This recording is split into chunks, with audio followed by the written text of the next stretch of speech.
There we interrupt this transmission to bring you the following now we're on. live. I don't know what's going on. How's everyone doing tonight? Woo! We're okay. The music I don't know what's going on, guys. Something just went completely haywire. But it went kablooey. It did. Just something went completely wrong here. But hey, what's up? We're here. ThinkSoJoE. What do I call you? ThinkSoJoE? ThinkSoJoE. Okay. I don't know, man. Things are changing, right? So. Yeah. No. Okay. Standard. Okay. Cool. Just want to stick with what you know, bro. Just want to make sure. Let me get you that chat thing. Let me find that. How do I get to that? I don't know. I was supposed to do this during the intro, but something went completely haywire, and we're now on the air and not watching the intro like we should be. So we're well prepared. Yeah. How the hell do I get this? I got that for you last time. Now I got to find it. We are definitely streaming. Kirsten says reenact the intro. You'll be fine. I don't feel like doing that. I would have to get very loud. And, yeah. Yeah. I don't know. How's everyone doing tonight? There you go. That's the best I'm going to get. Kind of recovering from my trip a little bit. I can still taste things and, all that fun stuff. So, but I have like a dry throat, and I think that's from like getting stranded in Santa Clara the other day for a little while. That really, really, really sucked. Really. Your moist buffalo esophagus is not used to that dry California air. By the time the game was over, right, and like the sun went down, and I'm waiting in this parking lot where they're telling us is where the Uber pickup is. Like, it started to get, like, California cold. I say California because, like, I'm in San Francisco. I get there. It's 52 degrees. And I asked the Uber driver from the airport, I'm like, this is cold for you, isn't it? And he goes, yeah, this is very cold. I'm like, dude, no, like this is nothing compared to Buffalo. I think this link that I'm sending you over Messenger right now, that should get you the chat. Hopefully, Laura says it's. See what everyone's saying. Laura says it's another pre-recorded show. It is not. I am back from California. I am not a robot. This was it was a good trip, man. I left. So like I called for a lift at 3:09 a.m. Friday. My flight was at like 6:55. I was planning on leaving the house at like 5, but my daughter's like, no, you should leave at like 4. And then I'm like, well, screw it. I might as well just leave as soon as I'm done with work and just, get there just to be on the safe side. And it took me 26 minutes from calling the lift to being on the other side of security. I was like in and done and just like sitting there like, great, now when does food open? Laura says we should do these shows live. Well, I got news for you, Laura. We're doing them live. This is happening right now. 6:03 p.m. TSA takes their time and makes the line go slower, specifically when you're late. When you're early, ain't nobody there doing shit. 28 degrees in Buffalo right now. Yeah, So I got this flight out of Buffalo to Dallas, and I was like, screw it, I'm just going to sleep on the flight. And I woke up after like 2 hours, and I was bored. I'm just like, shit. So I bought the in-flight Wi-Fi, which that was the only time on the whole trip was that I bought the Wi-Fi was like the first leg to Dallas. And I'm glad I did because like a chump. Well, I'm really glad I did because the whole time it's like, oh, your gate has now moved from this gate to this gate. And so I'm sitting there like, and your flight to Dallas is like running like 10 minutes late. Which, if you recall last week, I mentioned I had a 45-minute turnaround between when my flight landed and my next flight left. So now I'm like, shit, that gives me like 20 minutes to get from gate to gate. And so I'm asking, like, you know, the DFW airport. I'm asking American Airlines and just like, you know, what can I do? What can I do? What can I do? And the whole time I'm looking at my arrival gate in San Francisco instead of my departure gate in Dallas. And my departure gate in Dallas is in a whole different terminal. So thankfully, that flight was half an hour late departing. And I was able to get from like terminal to terminal and get on get in line to get my flight. I knew I was in the right place. Everybody was wearing Metallica shirts. So I was like, yeah, okay, we're all going to the same place. Cool. But yeah, if that flight wasn't late, I would have probably missed it. I have experienced this before. I understand. I still feel like I would have gotten in like on time because I would have probably been able to get on the next flight, hopefully, which was like 3 hours later. And I got into San Francisco at like 2:00, so I was good. So, should I just mute Laura? What the fuck is going on with her? She thinks this is an episode from 2009 for some reason. Anyway. Yeah, so she's lost, man. I guess. So I got to San Francisco, got the Uber to the hotel. I was checked in by like 2:00. Had to go back to the desk like 3 times because my key for the elevator wasn't working. You saw that tweet and you were like, "You're in a hotel?" Yeah. I never felt like unsafe in that hotel. So like, you know, it was comfortable. It was not, I didn't feel unsafe. There were like a ton of homeless people like camped out in that general area down there in downtown San Francisco, but they weren't even bad. They were like, you know, just trying to sleep. They weren't bothering anybody or anything. So, well, generally not. Yeah. No, everybody was, hey, Jasmine's here. Jazzy! Yeah, I mean, you know, everybody, you know, it was a pleasant, you know, it was like the first night walking around the block there, because like Google Maps took me the wrong way to get to the Target around the corner. And like, it's like, oh man, there's so many like homeless people here. But you know, nobody was, you know, they were just trying to sleep, man. They were just trying to exist. So it's because housing in San Francisco is probably one of the most expensive places to live. Yeah. Now I got a buddy who's living in San Diego who was like texting me the whole time I was there, like, oh man, yeah, no, the only reason I don't live in San Francisco is because the houses cost so much and it's like $3,000 for rent. I'm like, that's great, dude, but I'm just here for the weekend. I'm paying like $100 and something a night for this hotel. I'm okay. Like, yeah, I don't know where the fear of homeless people came from either. Kirsten says in the chat there. I mean, like, I don't know. I have no idea. It's human nature to shun. I guess. But I mean, yeah, everything went, you know, I got the bus to the Metallica show the first night and saw the merch line. And I'm like, I'm not standing in this right now. I'm going to miss some of the show. And then the show didn't end up, like, the band didn't actually go on stage to play until like 9:00. And I'm like, damn, I could have got merch while I was watching this DJ. And, you know, they had this DJ and this hype man, and I don't know who this guy is, this hype man, but he was failing miserably at his job. Like, he's trying to get everybody hyped up, like, yeah, who wants to hear songs from Kill 'Em All, and and like, everybody's just like looking at their phones. I'm falling asleep. You know, like I'm like, fuck, I am not gonna make it through this show. And then as soon as Metallica came on, it was just like, oh, okay, I'm awake now. Let's go. You know. I know how that goes. Yeah, and they played they played songs from every album in chronological order, which was, you know, like by the time they got to Reload, and Reload is my least favorite Metallica album. But they got to Reload. Yeah, they got to Reload, they played Fixer, which is like one of the good songs off that album. And I'm just like, holy shit, this is the first time they're ever playing this song. And I like looked up on their website, and sure enough, first time ever. And that's when I knew, I'm like, I got to stay for night 2.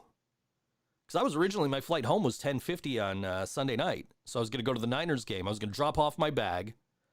Do they play Sad But True? Yes. That was, I think, night 1 they played Sad But True. So my plan was to drop my bag off at the airport and go to the Niners game and then just come straight back to the airport because it would be cheaper than trying to get back to downtown San Francisco. But then I'm like, no, I have to go. And I at the time I posted on Facebook that I don't want to talk about how much I spent to make that happen. But it was $800. $288 for the ticket, and then the rest was extending the hotel and getting a new flight. Because like, I'll be honest, I thought you were gonna say more. Yeah. So like I was gonna, yeah, Kirsten says it's not bad at all either. So like I was gonna, I was trying to switch my flight, which would have made it less, but the problem was, you know, I called Expedia and I'm like, look, I want to come home the next day, but I don't, you know, like, they're like, okay, well, we'll help you switch. And then I'm like, they're like, what flight do you want? I'm like, I want this Delta one leaving at 7 a.m. And they said, oh, no, it's got to be American because that's what you booked on in the first place. We can't switch it, which makes sense. So I'm like, all right, cool, no problem. You know what? I'll figure this out. So I just ate the cost of that flight home and just bought another flight home the next morning, which wasn't bad. It was only like 300 and something, which is, you know, like when I was in New York and trying to get home like faster than taking the bus, I was like looking at flights and it was like 300 and something. So from San Francisco, like I ain't complaining. Went through JFK in Long Island and then back here, which the flight from JFK to the Buffalo airport, you're in the air for the length of time of the Injustice for All album. Yep. That's a flight I've done many times. Laura says I should have walked home. I did enough walking. Think so, Gump. I walked back to the hotel after night 2. Because after night 1, there's like, you go across the street and you wait for a train and the train takes you to like, you know, right next to where the hotel is. And then when I went across the street after night 2, the guy's like, oh, no, there's no train tonight. You got to get on these shuttles. So you go over to these shuttle buses and the guy goes, it stops at this place, and this place. And I'm like, I don't know if any of that is anywhere near my hotel. It's a half-hour walk. Screw it. I'm walking. And like the entire way that I walked, I was surrounded by Metallica fans who were also walking back to their hotels or wherever. Sounds like it worked out for you. Yeah. I would have had too much anxiety. And then, but then trying to get food afterwards was a little difficult. Like, I'm just going to go to Denny's and get some breakfast. Because my flight, I was going to take public transit to the airport, which was going to leave at like 3 a.m. So I'm like, all right, let me get some breakfast and then I'll go back and I'll pack. And I get to Denny's, there's a line out the door. It's like, screw it, I'm just going to go back to the hotel, I'll hit DoorDash. And DoorDash is like, oh, you can order from Carl's Jr. They're open 24 hours. I'm like, that's right here. I'm just going to go over here. I'll go to Carl's Jr. and I'll buy food. So I go to Carl's Jr., line out the door.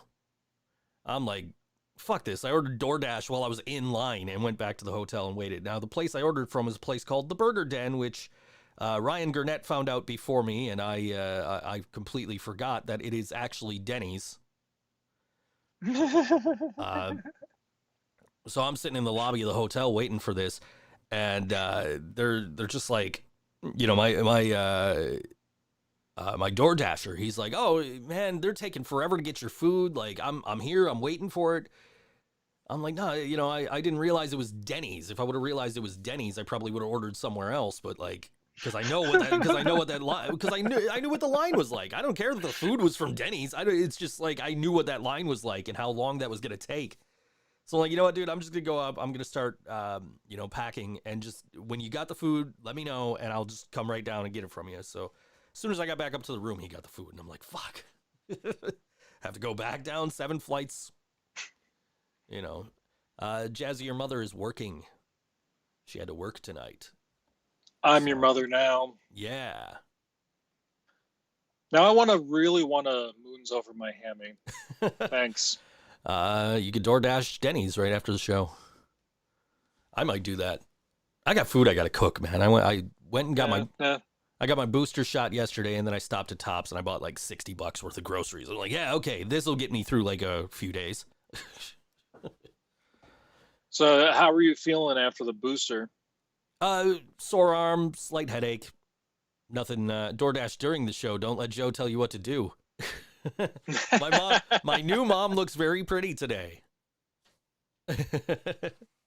Thank you. Yeah, sore arm, mild headache, nothing worse than any of the original shoots. Joe cannot cook.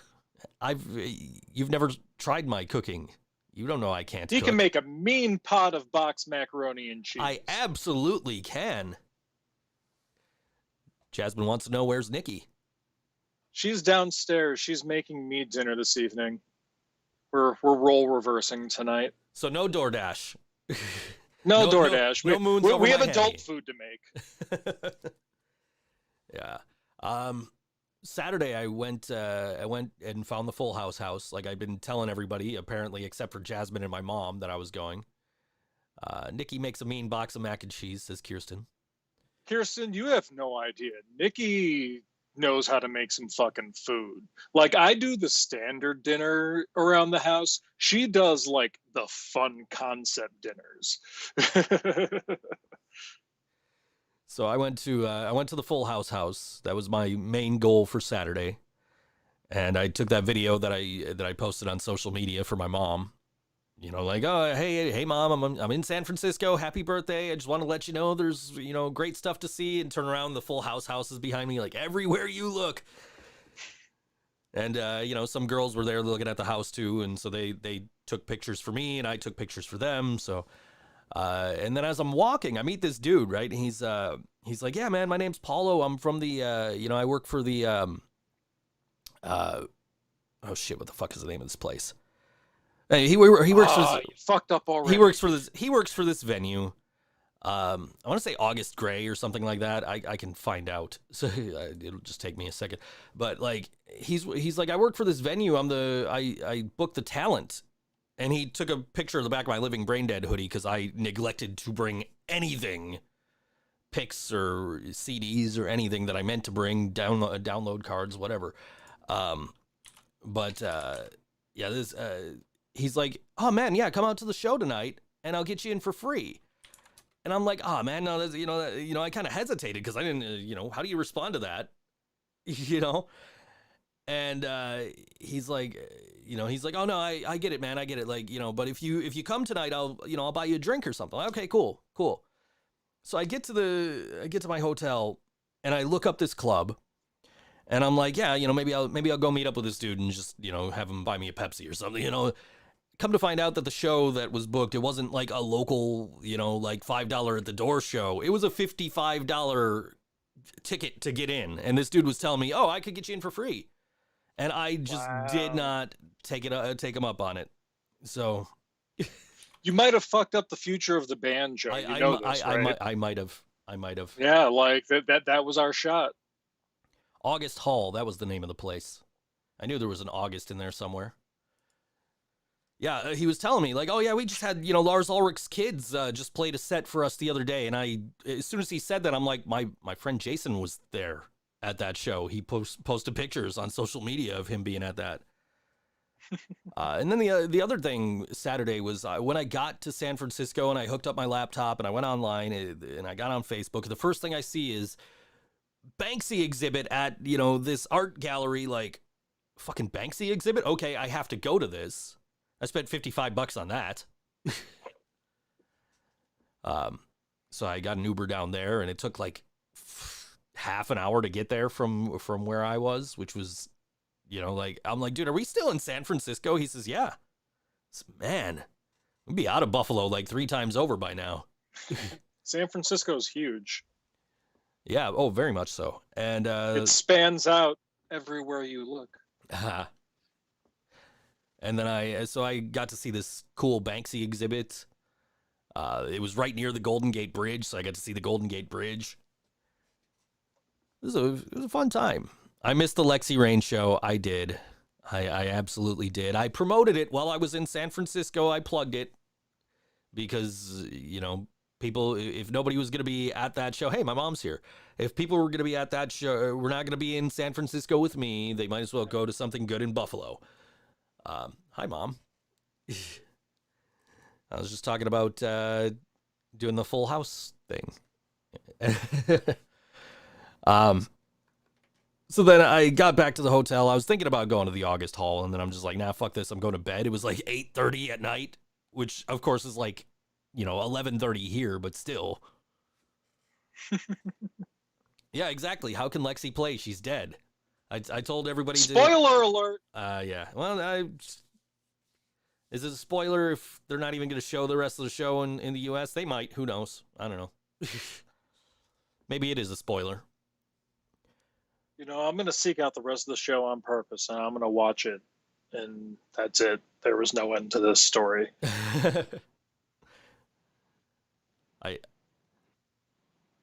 My mom's thinking it's funny that you said everywhere you look. The one thing I didn't do was I didn't go on the cable cars. I didn't even think about it until like my last night there when I was coming back from the Carl's Jr. After ordering my DoorDash because I didn't feel like standing in line anymore. I saw a sign that said, "Oh, tickets for the cable car," and I'm like, "Damn, that's one thing I didn't do while I was here." Karina wanted. I don't know, Jasmine. Are there potatoes in Idaho right now? Oh. No, that's Idaho, Joe. So next time I'm in San Francisco, I got to do the cable cars. Because Karina told me I need to get a box of rice-a-roni and take a video of me hanging off the back of one of the cable cars. And the show. And there is I don't think there's snow. Let's get the weather here. 28 degrees, mostly cloudy, no snow. Doesn't look like there's snow for the rest of the week. That's nice. Next day, I went to the 49ers game. And I went to, there's a whole bag on the counter, Jazzy says. Apparently it's snowing in Rochester. I went to the 49ers game, and I'm like, I'm going to take public transit there. I'm going to Uber back. Figuring, okay, now that I'm going to this second Metallica show, I need to get back to downtown San Francisco as quick as I can. Uber would probably be the fastest way. And it's like an $80 Uber ride on not peak pricing from downtown San Francisco to where the San Francisco 49ers play in Santa Clara, California. So now I really understand why San Franciscans were upset over the team moving to what didn't sound like so far away. So I do what Google says, and it says, get on this train. So I get on this train, and the next thing I know, I'm down by where the San Francisco Giants play, which is nowhere near where I'm supposed to be. So I pull it up again, like, how do I get to, Levi Stadium from here? And it says, get on this bus and then take the train from where you get off the bus. So I find this bus, and it's like a Greyhound style bus. I had to go online, buy tickets. It was like $30. Wow. But it took me from downtown San Francisco to downtown San Jose. And from there, I had to take the train back to Santa Clara. And I knew I was on the right train because everybody was wearing Niners merch. I would have given up a third of the way through all this shit. I'd be like, going back to the hotel room, taking a nap. Fuck this. Just watch it on TV. Yeah. Yep, same thing. Except I'm comfy. Right. I'll tell you what, man, it was really, like, it was nice in the stadium, like where I was, just the sun was like shining down on me the whole time. It was nice and warm up there. And the guy I was standing next to, he's like, man, yeah, usually, sometimes in the summertime, these seats get to be like over 100 degrees. You got to go hide in the concourse for a little while. So I'm kind of glad I didn't go in the summer. Yeah, I guess. But I spent like, $150 on like Niners merch in the Niners store. And I got a jersey and I got a couple of little collectibles. So damn. Yeah. You really skimped on yourself. I did. And mostly because like I couldn't find my size in like a lot of the stuff I actually wanted. Which lame sauce. Which is a theme throughout the entire weekend. Quite honestly, but I've never bought a football jersey before, so I don't know like what size I need or whatever. So luckily, the guy's standing there guarding the jerseys. I'm like, can I try one of these on? He says, yeah. And then we start talking about jersey sizing, and I determined I wear a large, It's about the same size as an extra large t-shirt. This is like, okay, I guess I'm, and then I'm looking and they don't have the one I want.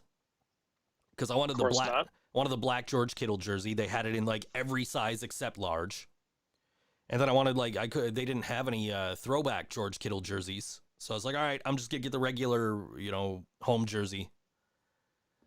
Get that and go. So that's what I ended up with. I kind of had to settle. It's all good though.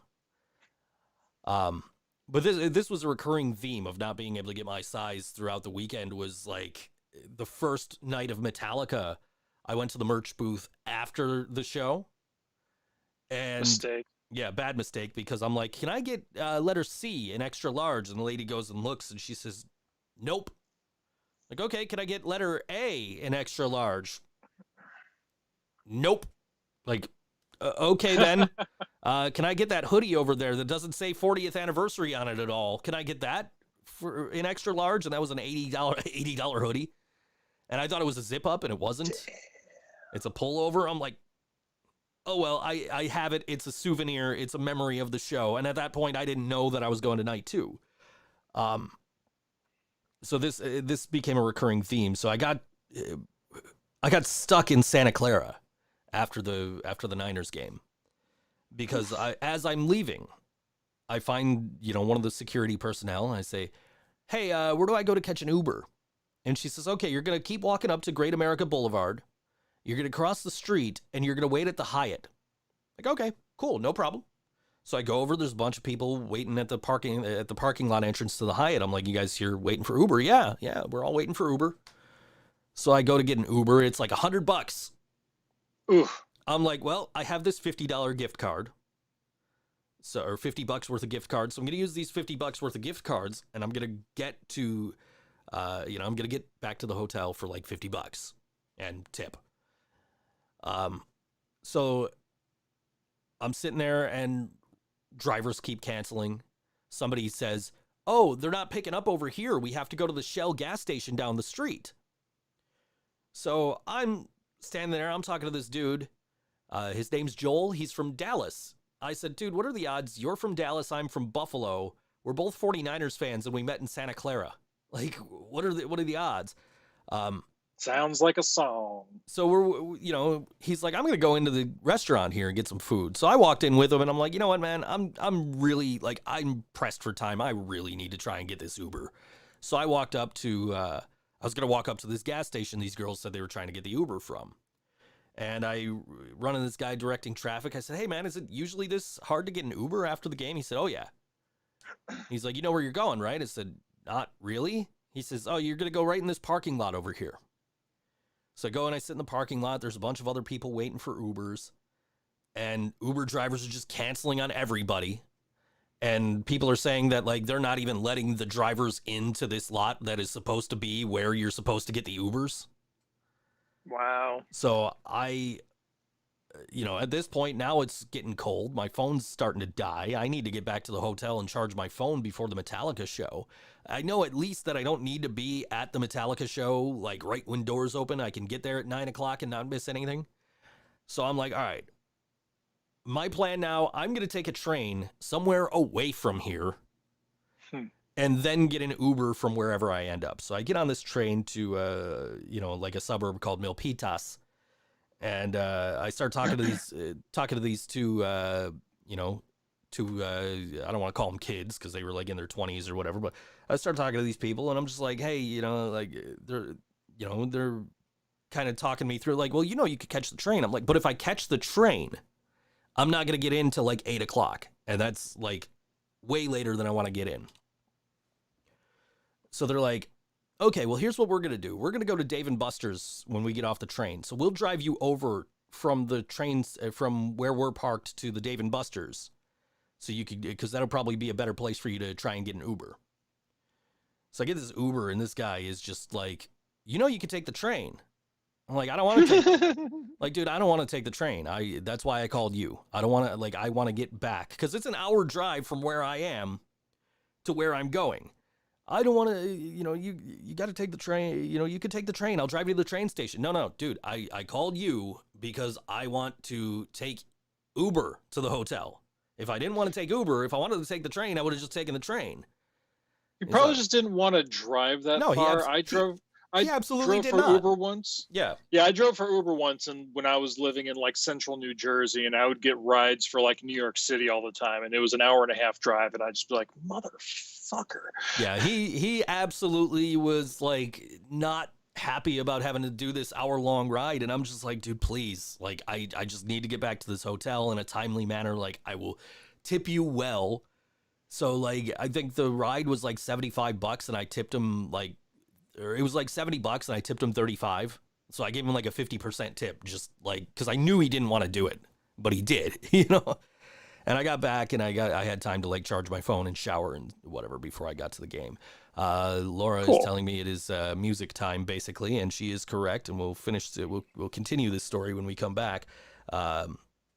And this is our dear friend of the show, Allie Burns.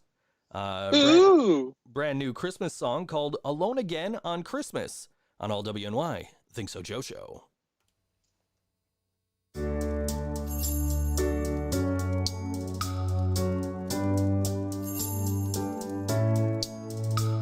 December is here. I've heard of good cheer. I've never felt anything like. So hang up those feelings. The stockings are empty. It's colder than me outside. And nothing matters when you're fucking lonely. I ain't ever really had nobody. You know, it's just another day when they call it a holiday. Snow's on the ground, no one's around, and I'm alone again on Christmas.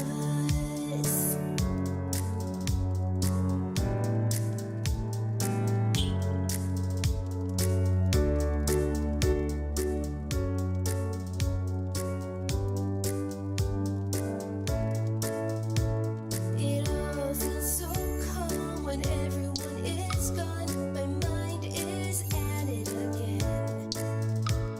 I must be deserving of coal in that stocking. If I had one, I'd ask a friend. And nothing matters when you're fucking lonely. I ain't ever really had nobody. You know, it's just another day when they call it a holiday. Snow's on the ground, no one's around, and I'm alone again on Christmas.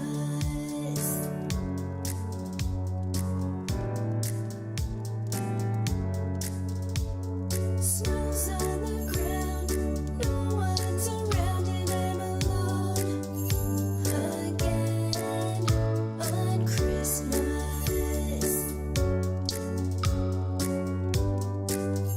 On Christmas. What would you like for Christmas? I just hope that someday someone would love me.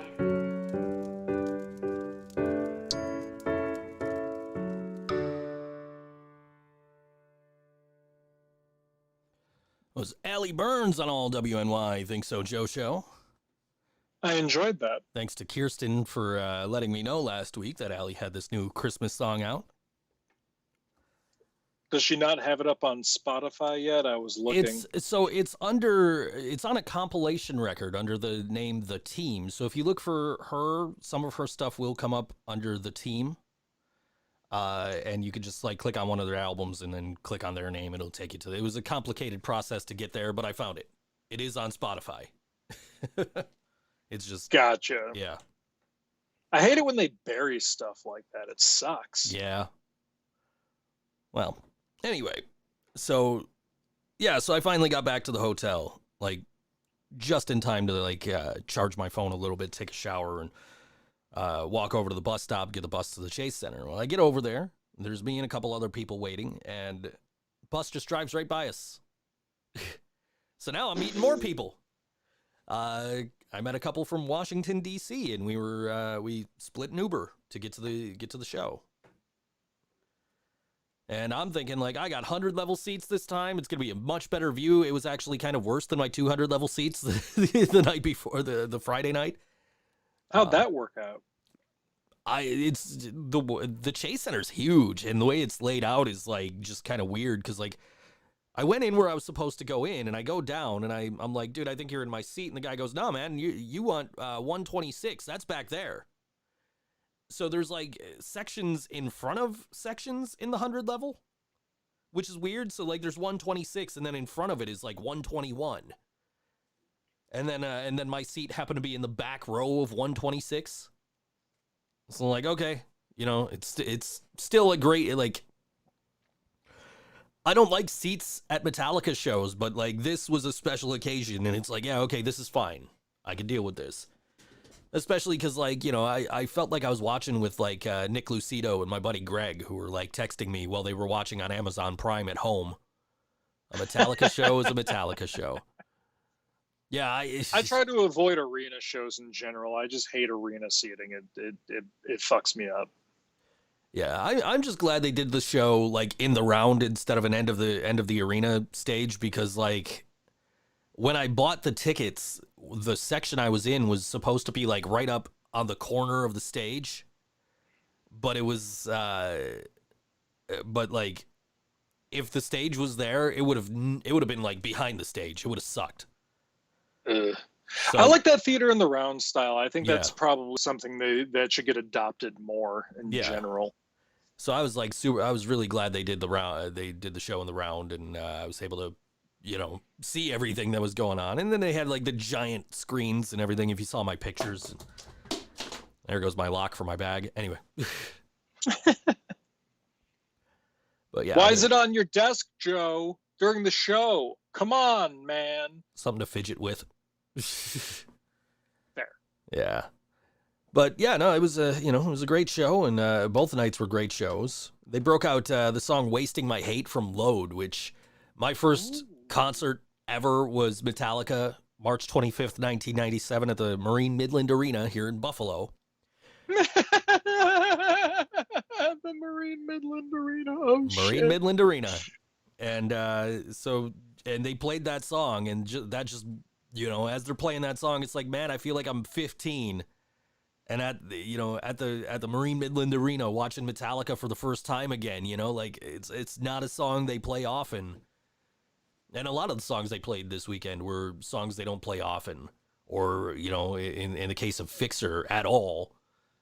So it was just a really cool experience. And you know, like when they did the 30th, they did, like, you know, they have Dave Mustaine came out and Jason Newsted came out and all that. But I think, like, with the current global situation, they kind of just said, no, it's just going to be the four of us and we'll do something cool.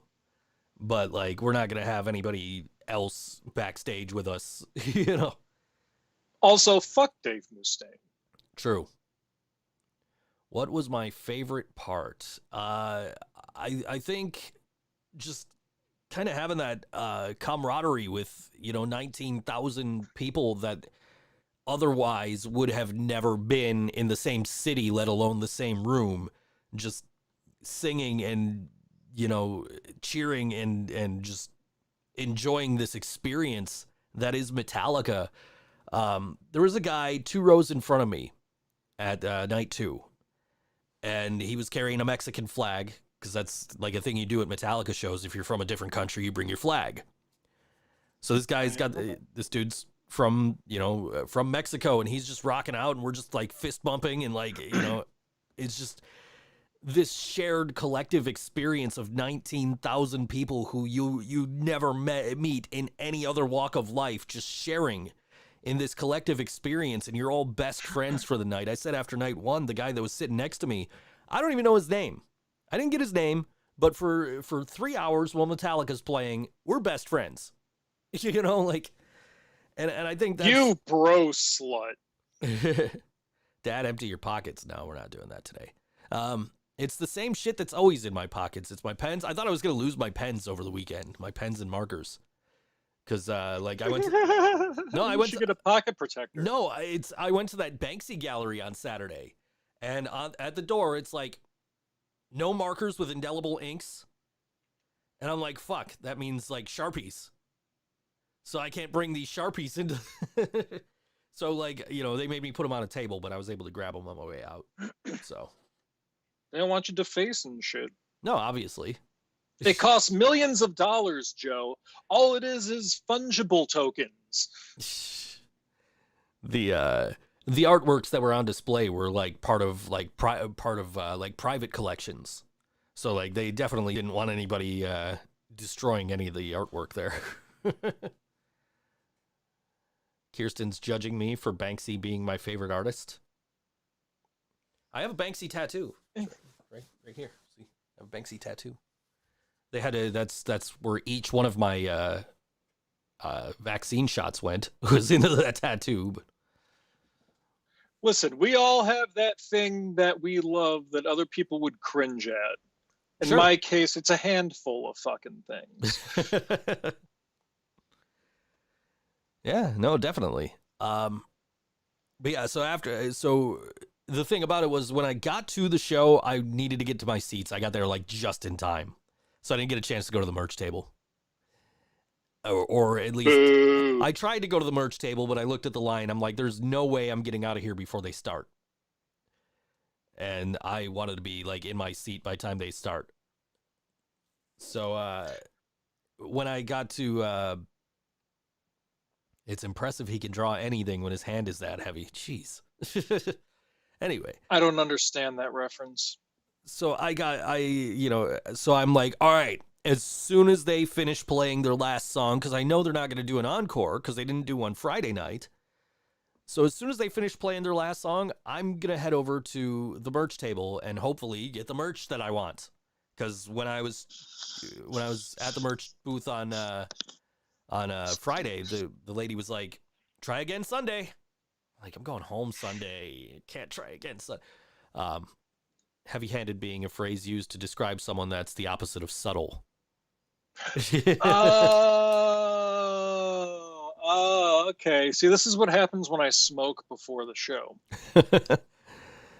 So I get over to the merch table. I'm like, I want letter C in extra large. Nah, man. We're out. A? Nope. We're out. Okay, you got letter F in extra large. Yeah, we got those. Okay, I'll take 2 of those because my buddy Greg was like, buy me a shirt while you're there. Like, okay, yeah, sure. No problem, dude. I got you.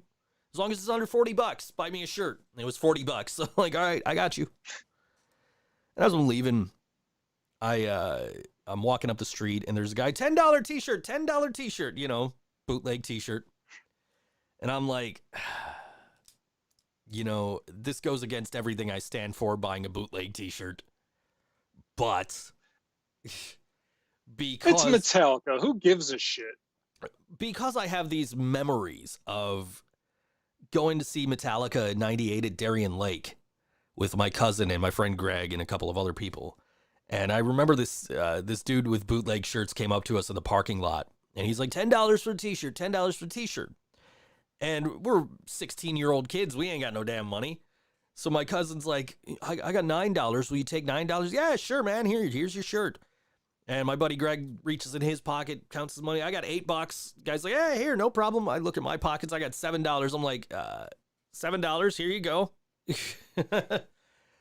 And the guy goes, yeah, okay, here for $7. So that just brought back that memory. I'm like, I have to buy 2 of these t-shirts, one for me and one for Greg, just because of that shared memory. And I wouldn't even, be in San Francisco this weekend if Greg didn't get me into Metallica back in like the mid 90s. When I first met him and started getting into heavy music, and he was like, dude, you got to check out this band Metallica. It took me to my first couple of Metallica shows. Sounds awesome. Yeah. So it was like, I have to buy this bootleg shirt. I used to blow by all those bootleg guys all the time, and like part of me wishes I would have bought those bootleg Korn t-shirts outside of the Sick and Twisted Sick and Twisted tour, HSBC Arena, which is just the same place as Marine Midland Arena, Right. But the banks changed hands. That was like just after the name change too. I remember that show. I think the ticket said Marine Midland Arena on it. Joe remembers the you're right, 90s. actually. Okay, old man. I bought those at the Ticketmaster counter at J.C. Penney. No, those were ticket.com tickets. Because I got mine at where did I get it? I got mine at Tops. Because that's when they used to sell the tickets.com tickets at Tops. In 1999? Yup. Wait, 99 maybe. Yeah, no, because the Nine Inch Nails ticket I had for 2000, I bought at the Tops that I worked at, and like other people came up to the Tops that I worked at to like buy their Nine Inch Nails tickets too. In fact, I remember because the reason I had seats at this Korn show instead of general admission was because they did that stupid wristband thing. Where like it didn't matter what time you showed up, you get these wristbands and they draw the ticket, and it's like that person gets to go to the front and everybody else goes behind them. So that I ended up getting like 300 level seats for that show. Because I was like, there was a person in front of me who got, or I think the person right behind me got the draw. So I had to go all the way to the back of the line. Stupid wristband bullshit. I think somebody else actually bought those tickets for me now that I'm thinking about Yeah. it. Any other concert like that where I bought tickets, it was always the Ticketmaster, the booth, and J.C. Penney. I remember going to the Ticketmaster at Macy's at the Boulevard Mall a bunch of times. There was for Yep, a they had little one there, while. too. For a little while, there was a Ticketmaster in the Record Theater in the Outlet Mall in Niagara Falls. Oh, shit. That's where I got my Goo Goo Dolls tickets the first time I saw the Goo Goo Dolls.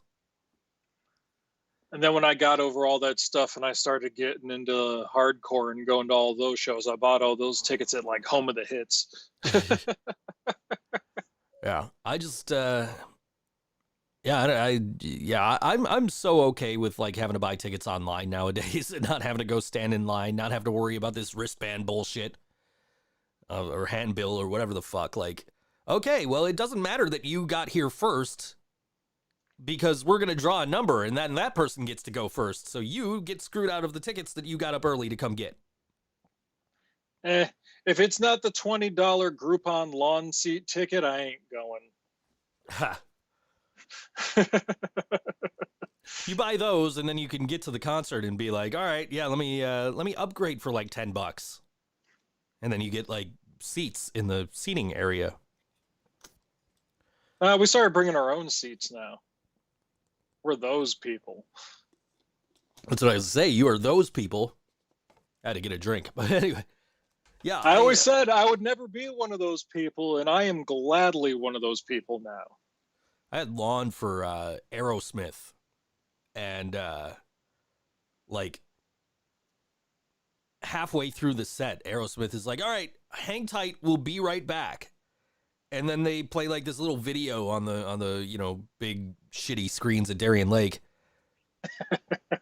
And the next thing I know, they are right in front of me on this stage on the lawn playing Dream On. It's like, damn, these turned out to be really good seats. All the fun shit happens on the lawn, Joe. Yeah, apparently so. It's the best people watching you'll ever do in your life. That is, if you go to Darien Lake, that's a fun game to play. If you have lawn seats, is find the people fucking. You will find them. You will find them at every show, pretty much. Yep. Yeah, I do. I like arena shows if I can get floor for the most part, but then there's been shows that I've been to in arenas where I've had seats where I'm just like, this is actually not bad at all. Like Brian and I went to see Roger Waters of Pink Floyd, and it was the Us and Them tour. We had 300 level seats, and it was fun to kind of sit up there and just kind of observe how everything was handled, because wherever you were in the arena, you kind of got a different experience for that show. And I thought that was like the coolest thing. And like being in the seats for Metallica, you can really see the lighting and see how everything's going and see all the, video screens, the hundreds of video screens they had up and all that. So, I'm kind of getting to a point where I'm okay with being in seats at arena shows. I just would prefer to be on the floor. I get it. Which is why I didn't go to Metallica when they were in Buffalo the last time. I had gone and seen them in Foxborough, where we had field seats, general admission. Me and my buddy Jay. And so when they came back to Buffalo, and I'm like, I have the money, I'm buying myself a floor seat for this Metallica show, and they like sold out instantly in the pre-sale. Sounds correct. Yeah, and so I wasn't able to get them, so I'm like, fuck this. Like, I'm not paying $75 for nosebleeds. The last two arena shows I went to were both at the Prudential Center in Newark. One of them, both of them, I didn't even pay for the tickets. I won the tickets. The first one was Megadeth, Suicidal Tendencies, Amon Amarth, and I can't remember who else that I won those. And I left right before Megadeth came on and went to the goth club because fuck Megadeth. And the second one I went to with Nikki, it was Iron Maiden. And we were all the way up in the fucking nosebleeds, and I was falling asleep. So I was like, nah, we need to go home. Kirsten says the only arena show she went to is 3 Days Grace, Chevelle, and Flyleaf in Erie, Pennsylvania. Someone gave her the ticket for her birthday. So when I saw Megadeth, I got the ticket for free. And it was like general admission for Art Park. And I'm like, because it was given away by Niagara USA, and they were like just trying to, give back to the hotels or whatever. So like my boss was like, hey, if anybody wants to go to Megadeth or wants to go to this other show, I'm like, I want Megadeth. Give me Megadeth. And so we went to the Megadeth show. And then like the next day on Twitter, Niagara USA is tweeting out like, oh, I hope everybody enjoyed Megadeth, DEATH. Like, you guys, you spelled that wrong. And they're like, wasn't that the same show where the Niagara Falls Reporter had that fucking cover where they're trying to PRMC Megadeth pretty much? Oh, I have no idea. Okay. Jazzy saw Lady Gaga at an arena show, nosebleeds, but she curated the show to everyone, and it was wonderful. Yeah, I think nowadays, as opposed to like back when you and I first started like going to shows,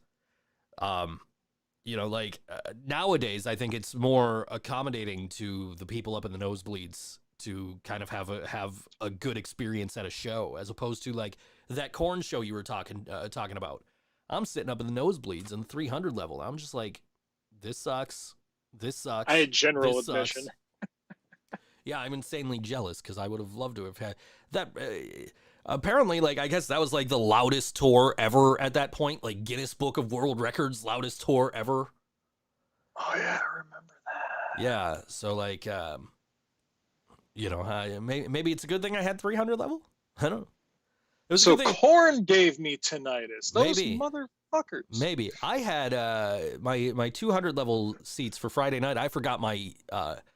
I decided, hey, I don't need to bring my keys with me, and of course that's where my earplugs live, is on my keys. So I got to the show. I got to dinner before the show with some Buffalo friends, and I was like, fuck, I forgot my earplugs. And they're like, I never wear earplugs at these things. I'm like, yeah, neither did I for the longest time, but now I kind of have to hear for work. And because I need to get one of those keychain earplug holder things. Yeah. You didn't you get the ones that I have? The Sonic Defenders that Brian recommended? I need to get new ones. Like Gotcha. the cat stole one of them and I can't find it. So I've just been using regular foam ones.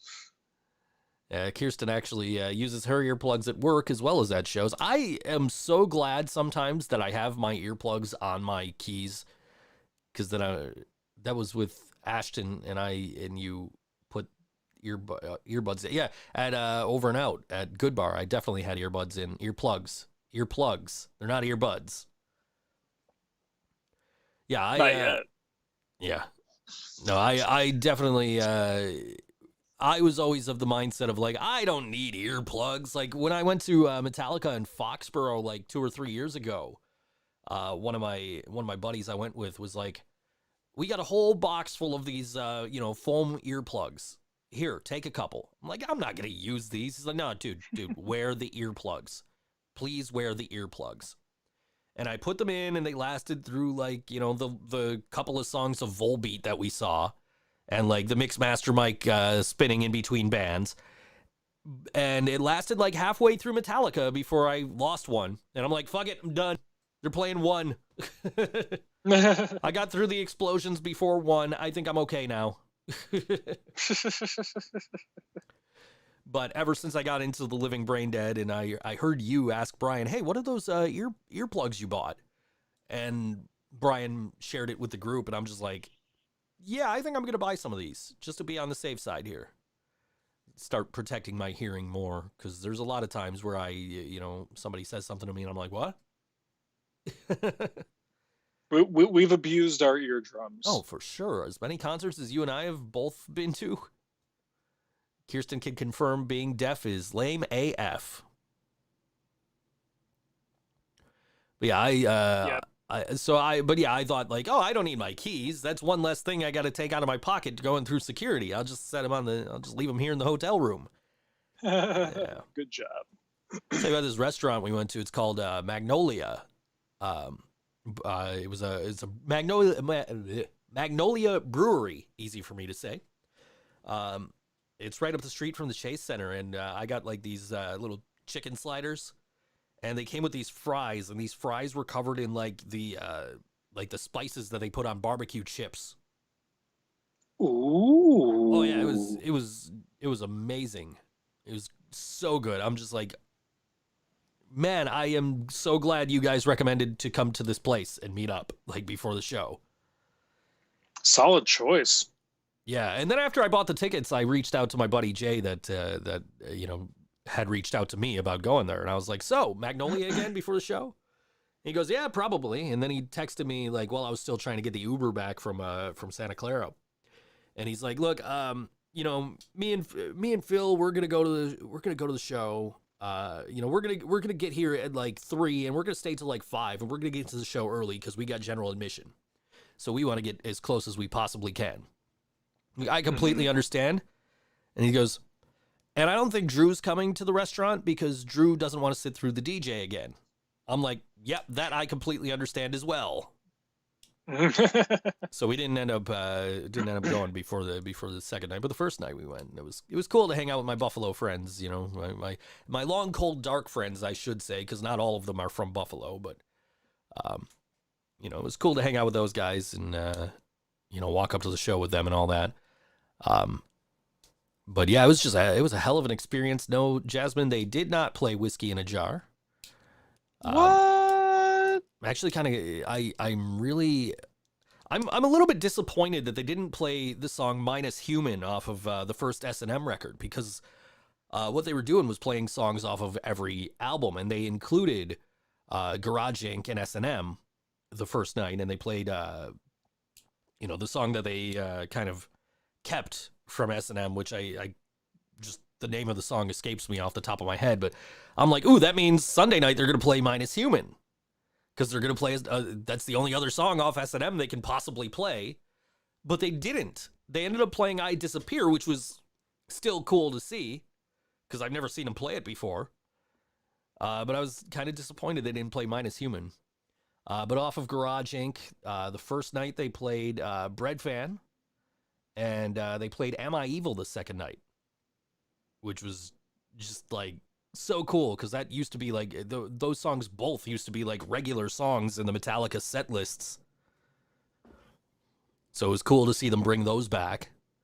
But they played a lot of like rare stuff that you don't hear. Like they played like Trapped Under Ice off of Ride the Lightning, which they never play. They played Orion off of Master of Puppets the first night, which they rarely play. They played Shortest Straw off of Injustice for All the first night. And then, like, after that, they're like, here's Sad But True and Nothing Else Matters. Like, oh, So okay. so they didn't just go through like album in order. It was basically just a big shuffle. No, it was in order. So they started with like with Hit the Lights from Kill 'Em All. Then they played a couple of songs from Ride, a couple of songs from Puppets, just you know, a couple of songs off each album, but in order. So they ended with Spit Out the Bone from Hardwired. And this guy next to me is like, dude, stay. They're gonna do they're gonna do an encore. I'm like, dude, they're done. They're done. This is the end of the set. He's like, no, stay, dude, stay. They're gonna play an encore. Seriously. I'm like, dude, I want to go get. No, man, they're gonna play an encore. I'm like, dude, I'm telling you, they're not gonna do an encore. And so they, started throwing out all the guitar picks and everything, and saying their goodbyes, and they took off, and that was it. I'm like, I told you they weren't gonna play an encore, dude. Laura's telling me it is electronic sounds time. So Beep boop, bop, beep beep, bop boop. that electric enough for you? Anyway. Yeah, it's done. Anyway, the CPXmas, the 6th CPXmas with CPX and the Leroy Towns Band is tomorrow night at 8 p.m. at Jackrabbit. CPXmas comes to Jackrabbit. Local heavy hitters, the CPX, bring their beloved holiday show to its new home, joined by the mighty Leroy Towns. Thursday, December 23rd, 8 p.m., $5 general admission, $50 VIP. After a COVID year hiatus, the beloved local music event CPXmas returns. Longtime Buffalo country punk band, the CPX, is joined by the mighty Leroy Towns, undoubtedly one of Buffalo's best original bands. This is always a special event full of great music, tasty drinks, endless laughs and surprises, and Christmas stuff everywhere. GA ticket gets you in the door with a full run of the building, including both of Jackrabbit's bars and sets of bathrooms. We're capping the sales of these so that everyone that enters is able to get drinks and such in a timely manner. VIP ticket gets you full open bar throughout the event at both the front and back bars. Buy your tickets now. This will sell out. We love you all. Merry CPXmas to all, and to all a rowdy night of Buffalo's best Americana music. And this is, my friends, the CPX, and this song is called 10 Degrees on New Year's Eve on All WNY. Think So Joe Show.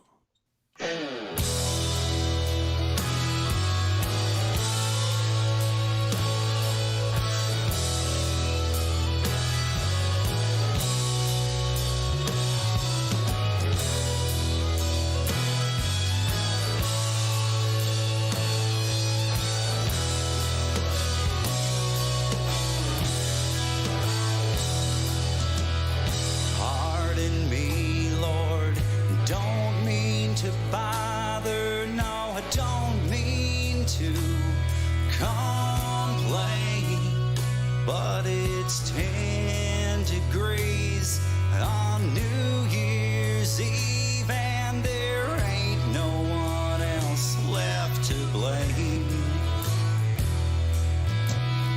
Nights like these, I don't care. I don't care how low I sink. And the girl who's halfway round the world don't like it when I drink.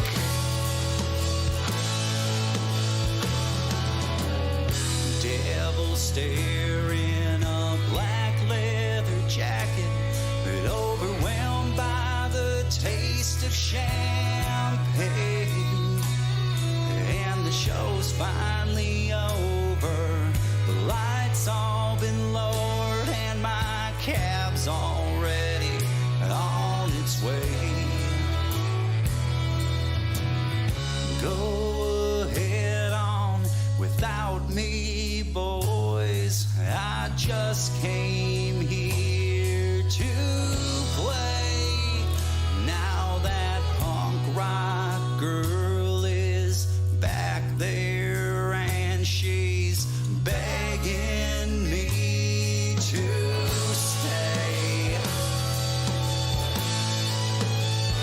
But it's only fair that I warn her that there have been several others before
one thing gotta ask.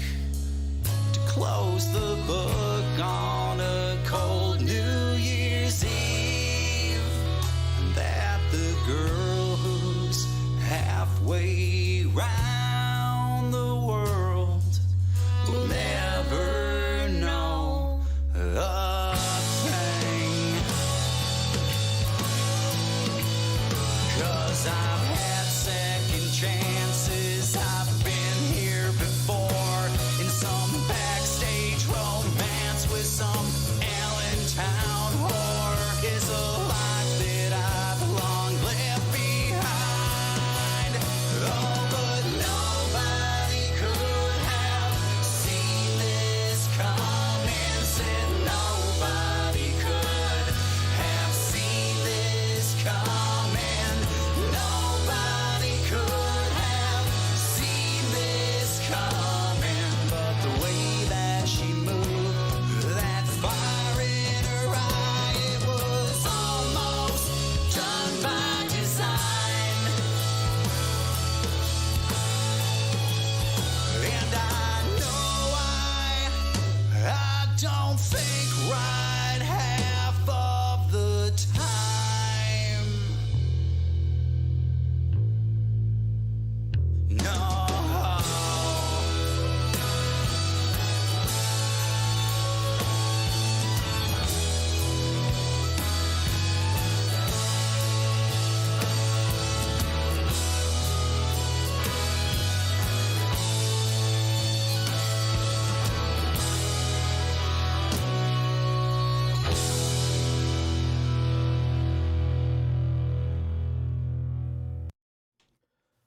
That was the CPX, the song called 10 Degrees on New Year's Eve on all WNY Think So Joe show. Very smooth. That's one of my favorite local bands. I try to get out to see them whenever I can. I'm going to unfortunately miss the CPX miss again. I haven't been to one yet. Mostly because You're a terrible local promoter, Joe. mostly because timing just doesn't work out. I do try to see the CPX, the Rearview Ramblers, all that, any chance I get. Andrew J. Reimers of the CPX has been a regular on numerous podcasts of mine over the years, and if you're a wrestling fan, you got to go check out some of the Board Wrestling Fan episodes he was on, where he played some wrestling theme songs for us. So, Ooh. yeah, Joe is the worst. Yeah. Jazzy dug that. Yeah, definitely. If you're able to get out tomorrow night to Jackrabbit, see the CPX and Leroy Towns. I'm kind of just trying to not go anywhere for like a week. Hopefully, I'll be able to do Christmas and all that, but like, Not going anywhere in general, I think, is a solid life choice. yeah. I just want to make sure I don't have COVID. I still have like Kirsten's enforcing a 2 to 3 week rule where she keeps space between shows. Yeah, I still have from when we had that little COVID scare in the band about a month ago. I still have my second COVID test that hasn't gone used yet, so I'm gonna maybe try that in the morning and see what result I get. I mean, I can taste things, so I'm feeling pretty confident. I'm feeling okay right now. As opposed to like earlier when I first woke up and I'm like, I'm so stuffed and, so I'm feeling okay right now. So hopefully, Good. yeah. But I'm going to definitely take a test before I go see Karina and her family for Christmas, and just make sure that everything's on the up and up. I don't want to get anybody else sick, It's a solid choice, I think. Yeah. I don't want to miss Christmas, but if I have to, I have to, When is Christmas? Saturday? Sounds about right. Yeah, today's What's 22. today, Wednesday? Yeah, today's 22 Wednesday, so Saturday would be Christmas, yes. So I got 2 days to start my Christmas shopping. My usual gift giving process is like my kid gets a gift card, like a Visa gift card, so she could go buy whatever she wants. So I don't gotta sit here and figure out whatever it is she wants. And I asked Karina what she wants, and she don't know. So I was just like, let's just go to the mall, like at some point after Christmas, and just pick shit out for each other, or for ourselves for the other to buy. And she was like, well, just give me something in San Francisco. But I didn't really see anything that like stood out to me as like Karina needs this while I was there. Also trying to keep my bag packable, so that I could bring it on the plane with me. She didn't want some like Rice-A-Roni memorabilia or something. Yeah, no, I probably could have gotten away with that. No, I had already told her like let's just go to the mall or something after Christmas, and we'll just buy shit for each other. And I think her plan now is just give me the money that I spent on the Metallica ticket as a Christmas gift, which that's cool too. But like here's the thing: as much money as I spent over the course of like booking this trip and actually doing this trip and extending this trip, it didn't really break me, which is, I was so worried about like, cause I was putting everything on my PayPal cards. I was like, all right, that's all going to come out of my bank account later. That's going to suck. And then like, well, congratulations on your ongoing financial success and a big fuck you from the rest of us. Once I hit Monday and it was like, we're taking $44 out of your revolving line of credit to put towards this overdraft in your bank account. And it's like, oh, okay, that's cool. But I got like this money that I'm getting paid for voiceovers that's going to come into that account and just wipe that clean and give it, make me still have some money. So I was very fortunate to be able to get, I mean, my mom mentioned, oh, you must have a lot of money saved that you're being able to do all this stuff. I'm like, you know what? A lot of this is out of pocket, but a lot of this is also on credit cards. So while it's not breaking me, as far as like money I have in like, actual money, it's I'm definitely going to need to start, putting a dent in some of these credit cards. So it's going to like kill my credit score for a little bit, but otherwise it'll be fine. Well, as long as you're not trying to pay it with crypto, you're good. Oh yeah, no. I own crypto, but I only own like $75 worth of crypto, so that ain't going to help nothing. The only reason I own some of this crypto is because like Dewey was like, hey, you could get this on this exchange now in New York. Like, all right, I am taking your word for this, that this is going to actually like go up in value. And then I bought it, and then it just plummeted. And it wasn't worth anything to begin with, and it just plummeted from where it was. I'm like, yeah, of course. I bought some. Now it's not going to go anywhere. They saw you coming. I guess. But, yeah, no, it's, yeah, no, I'm so glad that, like, I didn't completely drain my savings and everything from doing this. Because I thought for sure, like, that was the main reason I was saving money, was like, and making sure I kept over like $1,000 in my savings account was like, all right, I'm gonna spend most of this in fucking San Francisco, and then I didn't, so I'm okay, I'm good. But Do they even have credit scores where you're from, Laura? Well, see, she says it'll only hurt my credit score if I miss payments, but that's not true, because part of the credit score is like your utilization. And like they say, a good utilization is like 30% around there. And I'm probably at like 50 or 60 at this point.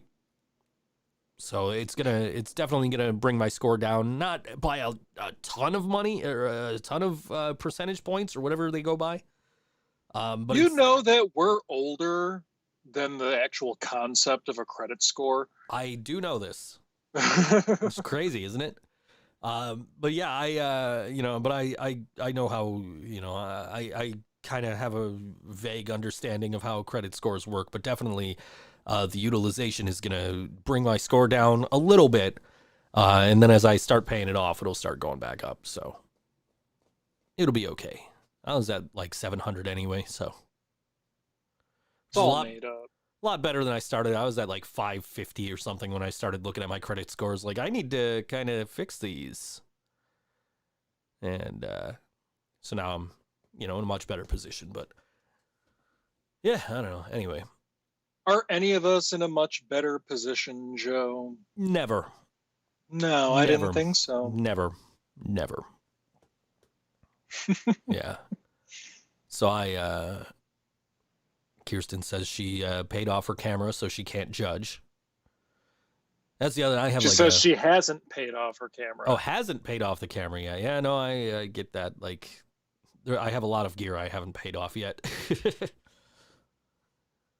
Most of the I cut out the middleman on that by not having gear. Yeah. My most of the stuff I'm currently paying off is like stuff I bought for the band. Like, hey guys, we need to start using in-ears, which means we need to get a new mixer.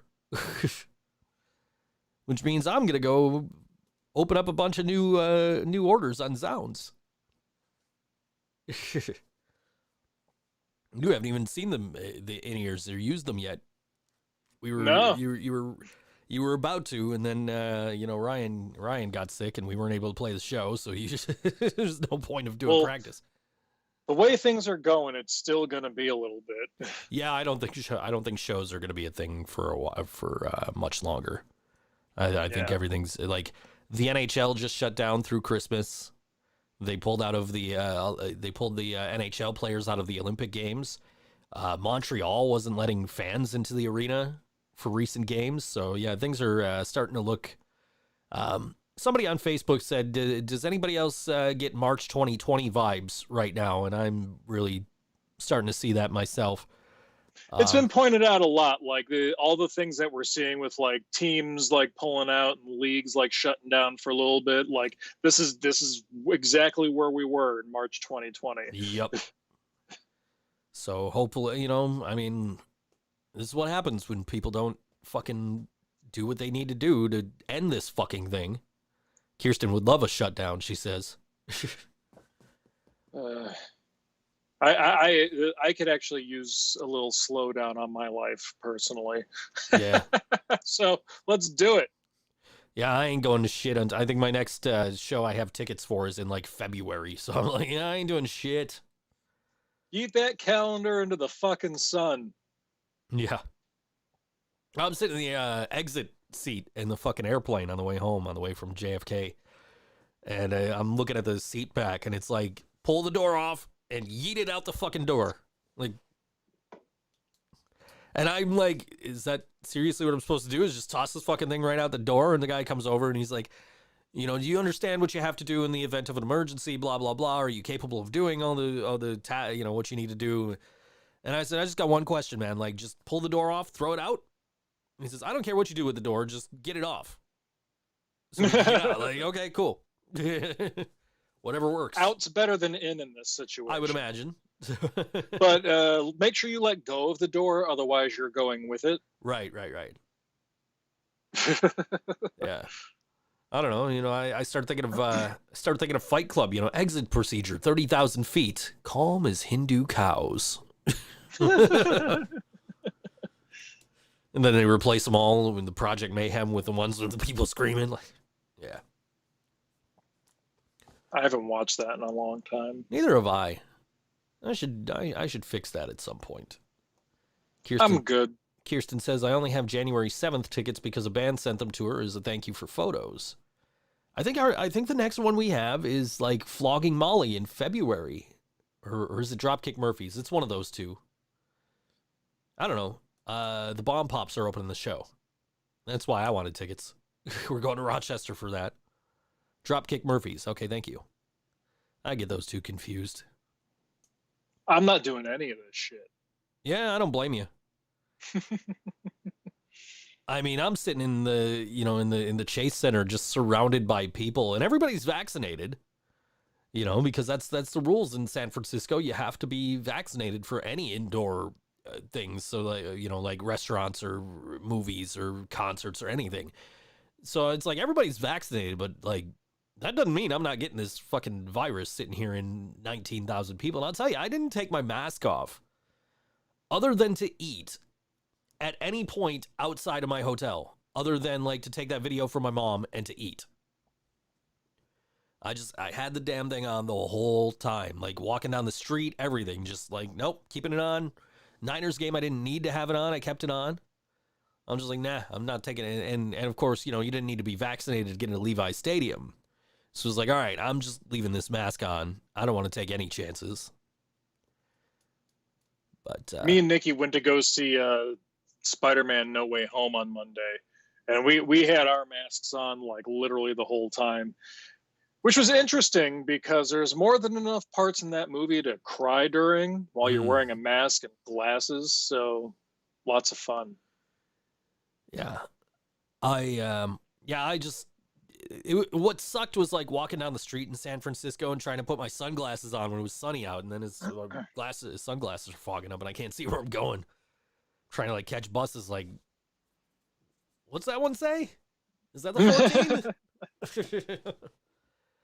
You're so cool, Joe. Random thought: is the XFL coming back next year? I don't think next year. I think the year after. I don't know off the top of my head, but it will eventually apparently be back.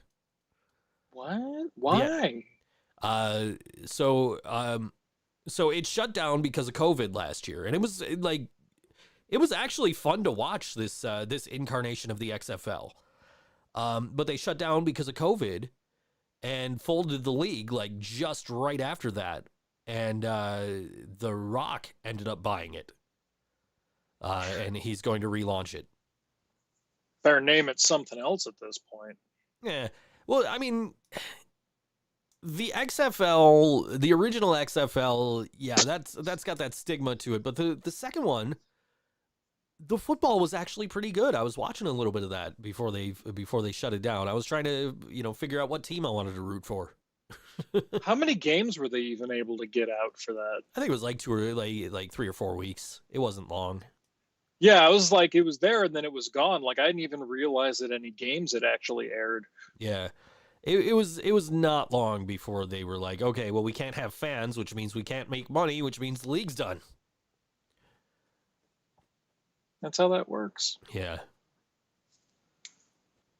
I don't know, but it was much better done. They took their time with it this time instead of like, okay, we're gonna announce the league, we're gonna announce the coach, we're gonna announce the rosters, and then we're gonna be on the field within like 3 weeks. I'll take your word for it. Which is what happened the first time. They just gave them no time to gel as a team and just kind of like you got 3 weeks of practice and then games start. So that's capitalism, baby. Yeah. I don't know, yeah, I just I was enjoying the new XFL. There was another league that was around like just before that too that I don't remember the name of, but that lasted a season before they were like, nah, we can't afford to keep doing this. So, people are trying to do alternatives to the NFL, but just for whatever reason, they just don't seem to work out. Because it's always getting compared to the NFL. I guess. I mean, I think the problem with the original XFL was just Vince like, well, we're the alternative to the NFL and we're better than the NFL and we're going to do everything different than the NFL. And then just like people watched it and like, this is supposed to be better than the NFL. So I think that was kind of like a big difference this time was they weren't dropping NFL references every 5 seconds. They were just like, you guys want more football? Here's more football. That's a smarter approach. Oh, absolutely. Of course, back in the 90s and early 2000s, that's, that Vince McMahon was like, I could do anything I fucking want to. This Vince McMahon seems to barely be able to stay awake when he's on TV. But he still thinks he can do whatever the fuck he wants to. Yeah, I guess. Yeah. Yeah. I got a message today asking if I would be like available this weekend. And I'm like, look, I don't know what's going on for Christmas. But I will let you know as soon as I know. And he goes, oh, I'd only really need you if there's any like really big breaking wrestling news. And I'm just like, I mean, seriously, like Vince isn't going to fire a shit ton of people on Christmas, right? Right? But you never know. December 26th, what culture? all the layoffs again. Mm-hmm. This time it'll be Kevin Owens. He just signed that new contract. They totally would do that to him. Yeah, it's not like that fucking matters. Yeah, no, they did the same fucking thing to Hit Row. Like, oh, you guys just signed a contract. Okay, guess what? Now you got 90 days. Now you have a 90-day non-compete. See ya. If the Back to the football thing, like, is arena football still a thing? I don't know. I haven't seen arena football in a long time. I don't know if that's still a thing. I always thought that was weird. It always reminded me from, like, every time I would see arena football, all I could think of was that one scene from fucking Starship Troopers. You got me. I probably Of course have seen you that don't movie. know what the fuck I'm talking about. I probably have seen that movie. Probably. The real ones, no. Yeah. But yeah, no, it was, it was seeming like it was a good alternative, and it looked like had COVID not happened, it would have probably been something that they could have built on and made a success. But, once the revenue's gone, there's no sense of continuing it. So they folded it, and The Rock bought it in bankruptcy court and is, I guess, planning to open it in the next couple of years to relaunch it again. So good for him. That's what happens when you start a pissant company, I guess. Yeah, I guess. So, anyway, we just lost another friend of the show. I didn't know the guy, but Karina was good friends with him. Mike Hardy of Poison the Prophet just passed away. Died of COVID. He was in the ICU for a little while. Just passed away yesterday. I got the message while I was in the JFK airport, and I was like, I knew he was in the ICU. I didn't know, I found out from her that he passed away, and then as soon as I got on Facebook, I saw his bandmates all kind of posting about it. I didn't know Mike. I wasn't like Facebook friends with him or nothing. I really, I didn't, even when I booked them for a show, like Karina was so excited to see them that she made me sit and watch the cookies and sell cookies while they were playing. So I didn't even get to go watch them play because I was sitting there trying to sell cookies. So I didn't know them, but I know how much, he meant to a lot of people. I saw Rick Horton was, putting out, his, posts about him, and I saw his bandmates were all posting about him. And of course, you and I both know, what that's like to lose a close friend and bandmate. As we went through that earlier this year. So we, completely relate. We completely sympathize, guys. And we, our hearts go out to you. Sucks. Yeah, our hearts go out to you. Our hearts go out to the Poison the Prophet fans and the Poison, Mike Hardy's friends and family and his bandmates and everybody, man. We can relate, we understand, and we sympathize, and we wish you guys the best. So I asked Karina before we, earlier in the day, I said, hey, listen, if I play Poison the Prophet tonight, what do you want me to say? And she said, oh man, he was a silly motherfucker, but also a good friend, a pleasure to know personally and musically. He will be missed. Also, COVID is real. Wear your masks and get vaxxed. So yeah, we, it's hard to find words right now because we completely have gone through this. We know, we understand, and we definitely, our hearts go out to you guys. So I'm a couple of seconds early here, I think, for music, but we're just going to jump into a song. This is Poison the Prophet. Split. Yeah, and this song is called Bridges Over Concrete on all WNY, the ThinkSoJoE show. You're so mundane, these excuses putting me back to sleep. If I'm insane, please don't tell me all the secrets you keep. Take all your promises, take everything, it's all got to go. I know you all too well, you'd rather see me living it up. So hard, can explain just how I wanna say this. Justified, said and done, that's the one that blame it.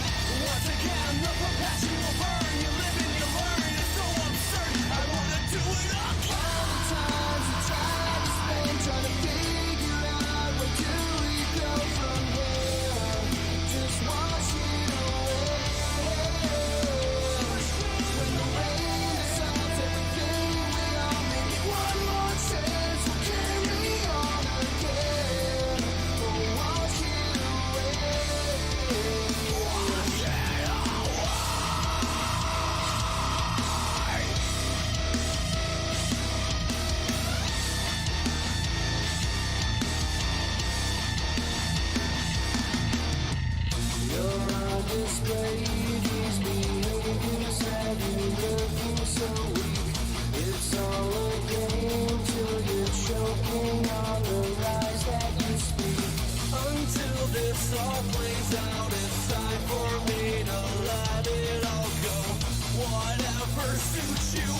Now you're the one who's living it out.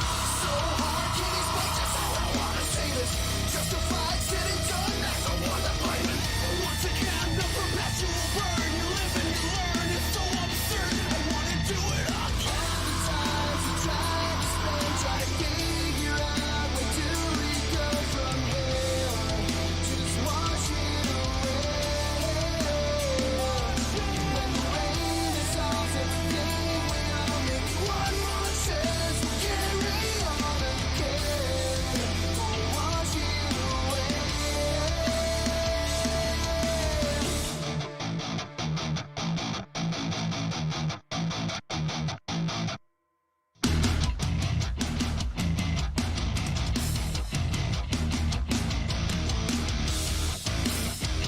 Try to tear me apart. For that I'm sorry for you. I should have known from the start. You're just a sad story. You can't break these walls. Living proof dies hard. Everything that I thought that you were is broken and fake. Just give me a break. I'm so worried. Sometimes you try to spin, try to figure out where do we go from here. Just wash it away. When the rain dissolves everything, we all make one more chance. Carry on again. Wash it away. Wash it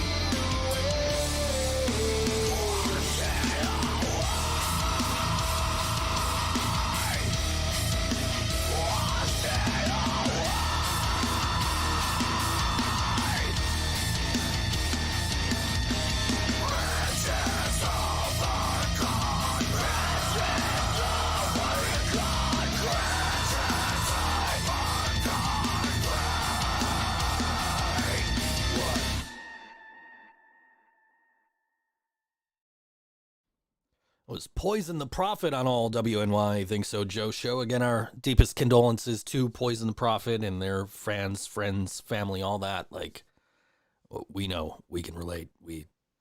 Our hearts are definitely out there with you guys. Let's get on to a different subject because now I'm depressed. Well, stop that. Yeah. Immediately. Yeah, You broke Laura's brain by playing the music early. I hit the button right at 7:30. So I don't know. She's programmed to lose her mind, I guess. I don't know. Anyway. But we definitely hey, we're here if you guys need to talk. We've been through this. We understand. So anyway. So yeah. Big weekend for me, San Francisco and all that fun stuff, and I think I've gone through pretty much everything. So I took public transportation to get to the airport on Monday morning rather. Just because it's like, all right, I don't want to have to spend more money. Like, I also had they have I forget what they call it, the Clipper card in San Francisco. So what that is? Is it like a Metro card? Basically, yeah, but it's like you can put it on your phone, so you could just tap your phone to pay on the bus. So I still had like some money left over on that. So I'm like, all right, I'm just gonna use the Clipper card and get on the bus and use the rest of this. So I get on this bus and it drops off in like you're in a shit neighborhood when there's a check cashing place right there, right? Like. That's where I got off the bus, was right in front of a check cashing place. Like, okay, cool. Now, where do I wait for this next bus to the airport, or should I just call an Uber from here and get out of here? Hey, those check cashing places are important. Like they don't like to build banks in those neighborhoods, so people gotta cash their paycheck, man. I remember living on 18th and Niagara in Niagara Falls, and just having Andy's right there, the little corner store, would cash my check every week. So you get into situations sometimes, where you just can't even get a bank account. So that's like the only way you can cash your check is through a check cashing place or just a little corner store or whatever. I can relate. I understand. But I'm not. But again, 18th and Niagara was not the best neighborhood. Like right after I That's moved out, a true. bunch of people got killed right in that neighborhood. So like, anyway, so I managed to get the next bus to the airport, and there was like a pilot riding on the bus, a couple of flight attendants. I'm just like, oh, cool.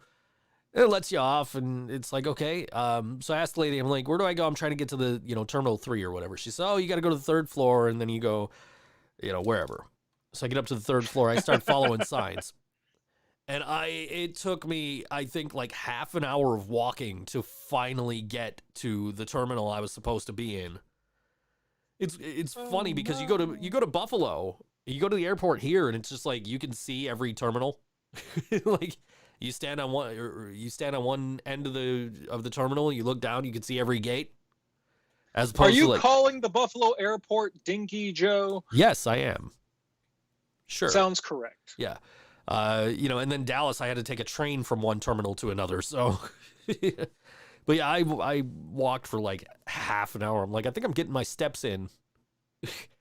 And that's when I realized, like, oh shit, I don't know if I like packed my Fitbit, which I did. I have it. It's on my desk somewhere. Yay, another thing to track you. Yep. Yeah, and as I'm going through, as I get through security, this guy comes up to me, starts chatting with me because he sees I'm wearing the Metallica, 40th anniversary T-shirt or whatever. He goes, oh man, yeah, how'd you like the show? Which night did you like better? And I'm like, I kind of liked night 2 better because they played "Wasting My Hate" and it reminded me of going to see them in '97, and I start chatting with this guy as we're walking to our gates. His gate was before mine. And then, I stop over at my gate just to see where it is and kind of look around, trying to see if I could get food anywhere or something to drink or whatever. And I see the guy coming back towards my gate.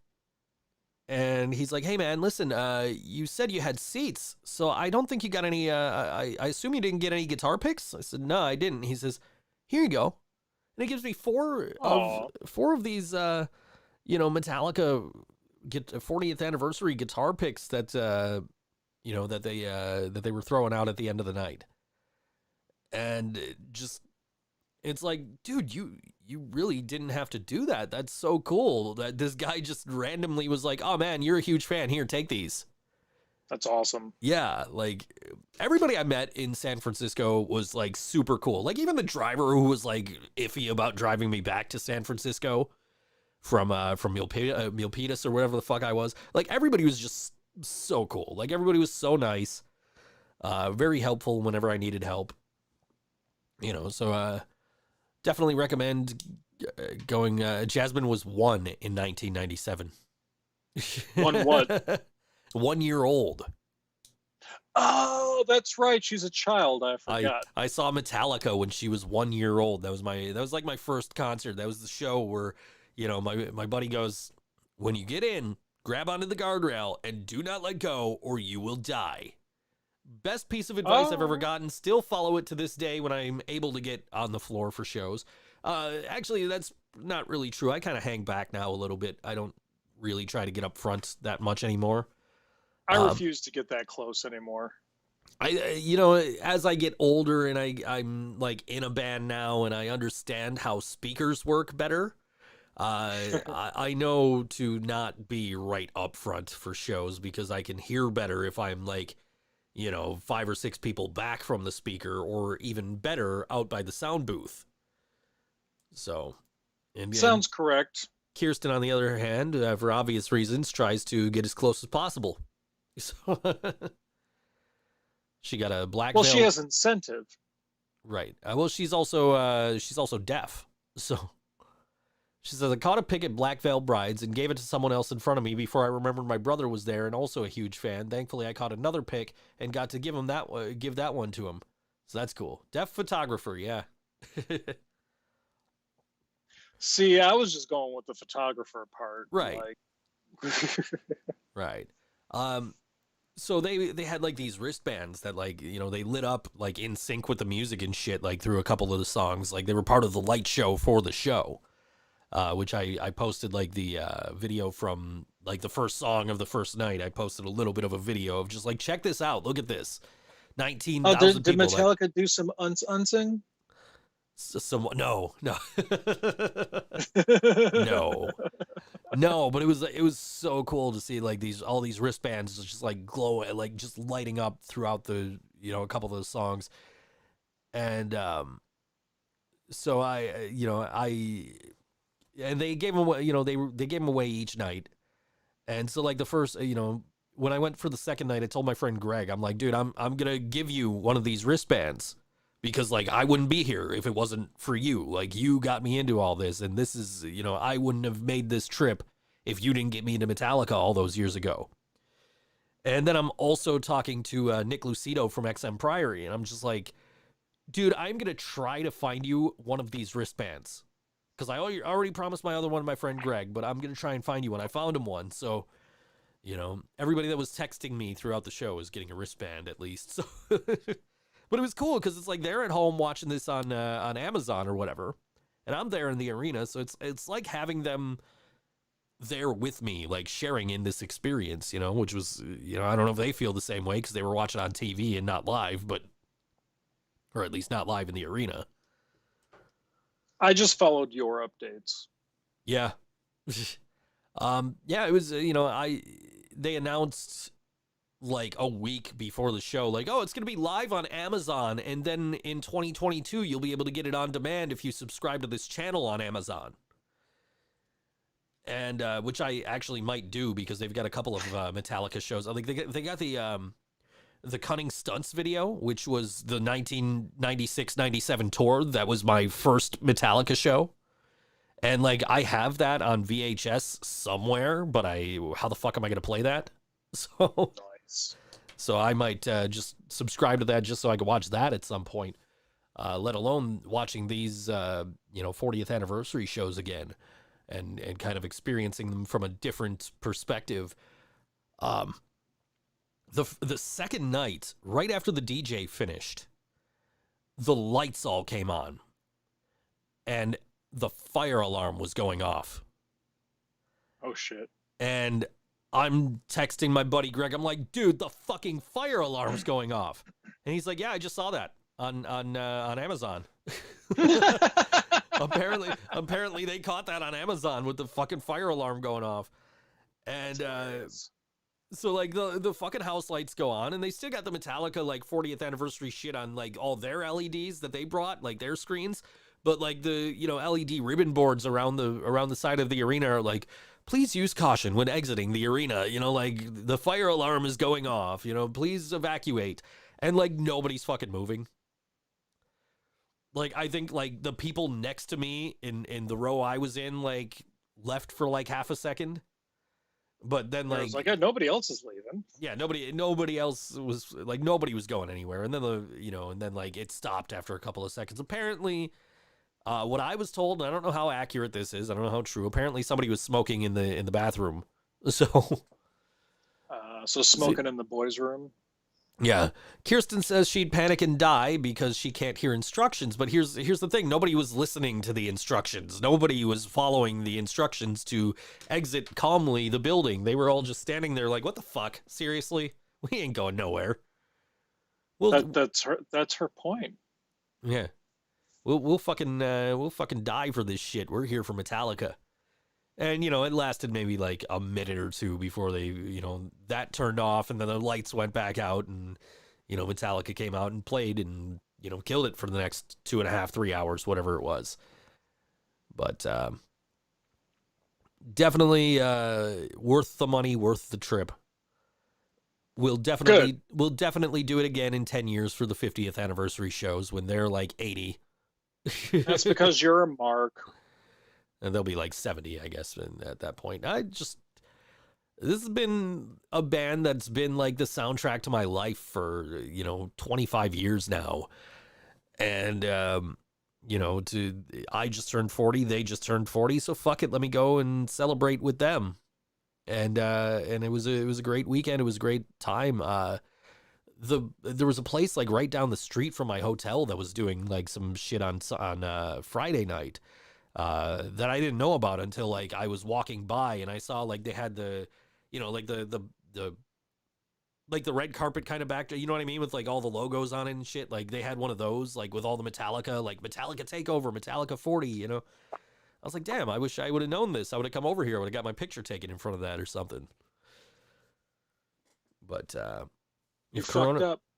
if Corona doesn't cancel those in 10 years, Kirsten says, I saw somebody today and they, I guess like some, you know, coach or something for some sports team got COVID and they were vaccinated. And this girl goes, oh, well, see, that's just proof that the vaccine doesn't work. Because if the vaccine didn't work, or if the vaccine worked, he wouldn't have tested positive. And I'm just sitting here like, this is why people don't get vaccinated. Because they think the vaccine's supposed to stop you from getting it. Which is not true. The point of the vaccines is not to stop you from getting it. It is to train your body to fight it off when you do get it. And I need, you know, people need to understand this better. This is like, I don't understand why people are just not understanding that that is how this works. It doesn't stop you from getting COVID. When you get the vaccine, they literally hand you a piece of paper that says this does not stop you from getting COVID. Yeah, same reason you wear a seatbelt. Exactly. So, yeah, I you know, I went and I got my booster shot yesterday because I'm like, you know, they're saying it might help with the with the Omicron fucking variant or whatever the fuck, you know, like. We're getting our boosters soon too. Yeah, I scheduled. I was going to get mine a couple of weeks ago. I was just gonna walk in, but then like the window is like an hour long, and I slept through it.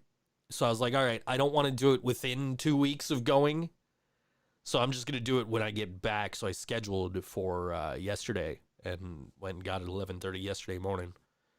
Same place I went and got my original. So I got the Pfizer booster for the with my Pfizer shots. So. They said now they've got this pill that has now been approved. It's made by Pfizer that if you get COVID, you can take it and like it helps with the symptoms or whatever. So it's a therapy. Yeah. So that's like COVID that's cool. ibuprofen. Yeah, that's cool. You know, I just wish more people would, you know, get their fucking vaccines and do what they need to do to get this shit over with. It's, you know, COVID-profen.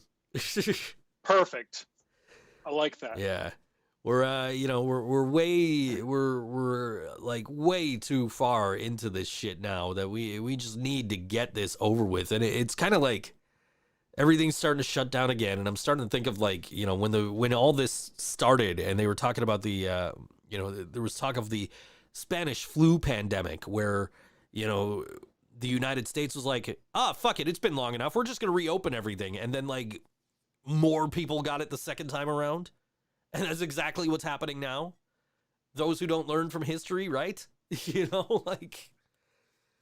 The Mutter Museum had a whole thing about the 1918 pandemic. Yeah. And it was like, and we went like right before everything shut down. So it was kind of like fresh hilarious.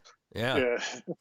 Just, it's like, at this point, we need to get it together. We need to get this shit eradicated and taken care of. We need these fucking vaccines. We need people to wear their fucking masks. You got these counties out here who are like, no, we're not complying with the mask mandates handed down by the state. Like, that's so fucking stupid. So you want your fucking people to die. All right, cool. Gotcha. I just don't have the energy for these goddamn morons anymore.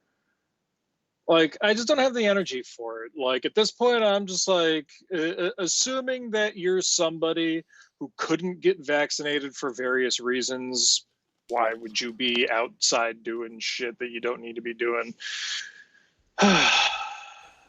And I'm not going to... Everyone's exhausting me. I'm not going to deny that there are absolutely people out there who have been told by doctors that they shouldn't get it or that they should be at least supervised getting it because Allison's one, Karina's sister. So, yeah. like, you know, she wants to get it. She just can't. But I don't understand. It baffles me that people who can get it are like, no, I'm not putting that in my body. Like, okay, fine, go get it. My immune system will fight it off. Good for you. Ryan, our bass player, got COVID. He's fully vaccinated, got COVID. He says he's so glad he got vaccinated because he was stuck in he didn't have to go to the hospital. And he says if he wasn't vaccinated, he probably would have had to take up another bed in the hospital. Instead, he sat at home for a week and played video games. Very uncomfortably. I'm just as worried about something not COVID happening to me and I have to go get like emergency medical care and I fucking can't because of these fucking assholes. Exactly. I mean, come on, just, this has gone on long enough. Everybody needs to stop posturing and stop fucking, well, Donald Trump said, fuck you. I don't give a fuck what Donald Trump said. Donald Trump called this the fucking Kung Flu. And then got it. Ugh. And then was like, oh, it's not so bad. I was talking to somebody in San Francisco, one of my drivers somewhere. I don't know, somewhere in San Francisco, I think we were talking about it. And just kind of, I think it was actually the same guy I was telling you about earlier who said that the Bills Mafia is offensive to Italian Americans. But anyway. Which is ridiculous, but anyway, we were talking about it, and we're kind of like in agreement that like this would have gone so much smoother if anybody else was president when it happened. Because you've got this guy who's, just wants to go on TV and he refuses to wear a mask on TV and he refuses to acknowledge the seriousness of this. He's got this bravado because this false bravado of, oh, it's just a Chinese flu. It's not going to do any damage. It's going to be okay. You don't have to wear, I'm not going to wear a mask to set a good example for the people because it makes me look weak. Fucking idiot. Oh, all of them were aware how bad it was the whole goddamn time. Uh-huh. But the more poor people that die, the more money that they get. Kirsten says it may be blunt, but hopefully the loss in Rochester's music scene will start to get the venues to start enforcing shit. Hopefully. My whole thing was like when they announced the mask mandate in Erie County, they were like, this is phase 1. Phase 2 is going to be vaccine mandates to go to restaurants, go to movie theaters, go to anywhere where you're in close proximity with other people. Which, why didn't we just skip straight to that? San Francisco did. New York did. I mean, New York's obviously New Zealand did.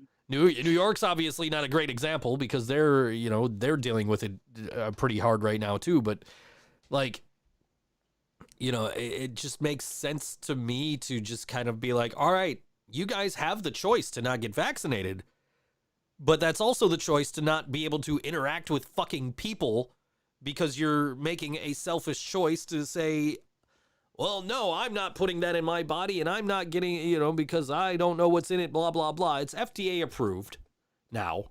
It wasn't, I know, at the time, but it's FDA approved now.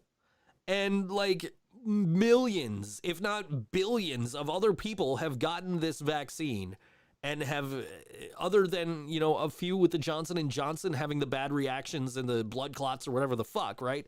Like,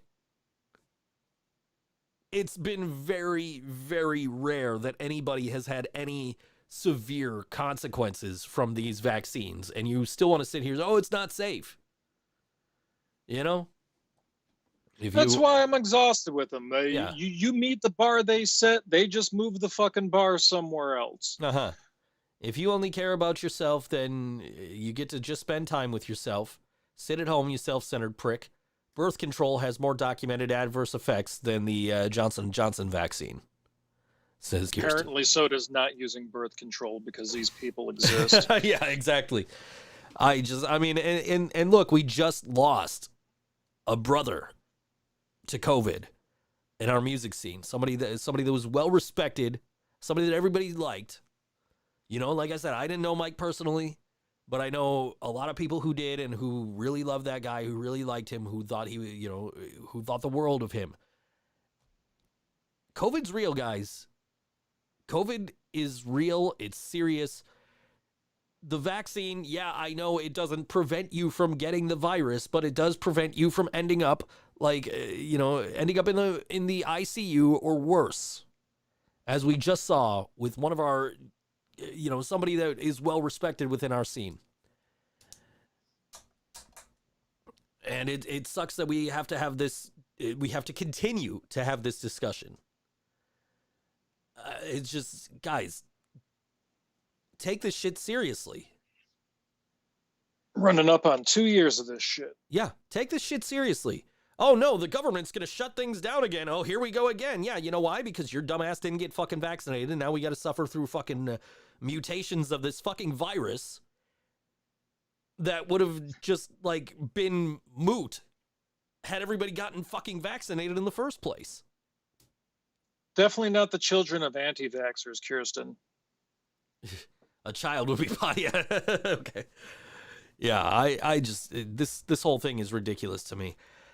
Anyways, it is Christmas time. We're gonna end on that note. It is Christmas time, and we started with a Christmas song. We're gonna end with another Christmas song. This is another dear friend of the show. This is Mindy Davey, and this she produced this song herself at home.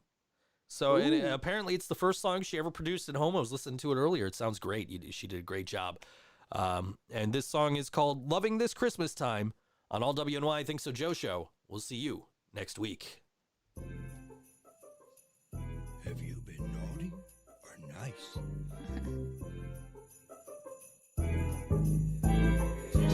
Angel on the track. This year, I don't need no presents. I just need Netflix and your presence. Wrapped up, all cuddled in our blankets. Loving this Christmas time. Yeah. Baking cookies in the kitchen, feeling festive. Christmas mood here with you, I'm obsessed with. All the lights, all the snow and the spirit. Loving this Christmas time. Something about the lights and the way the snow falls. Feeling like we're kids while we're throwing snowballs. Sledding down the hill on our boards and sleds. Let this Christmas fun begin. Dancing around the fire with our cocoa bombs. Whipping up a batch of grandma's famous eggnog. A present like you is so hard to find. Oh, I'm loving this Christmas time. With you is so true.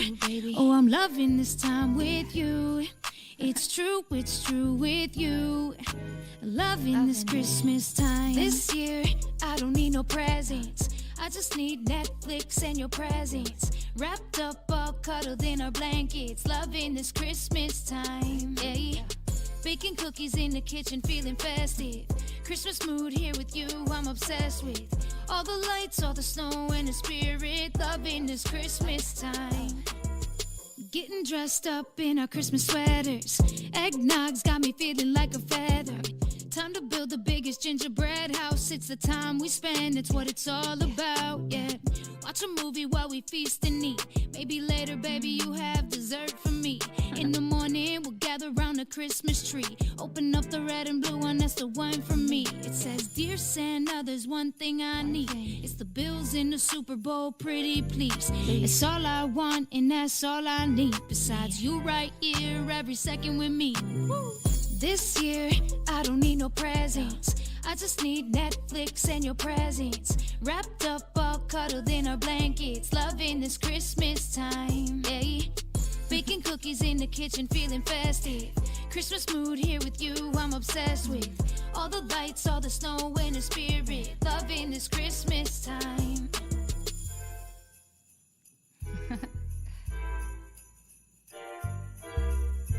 Merry Christmas.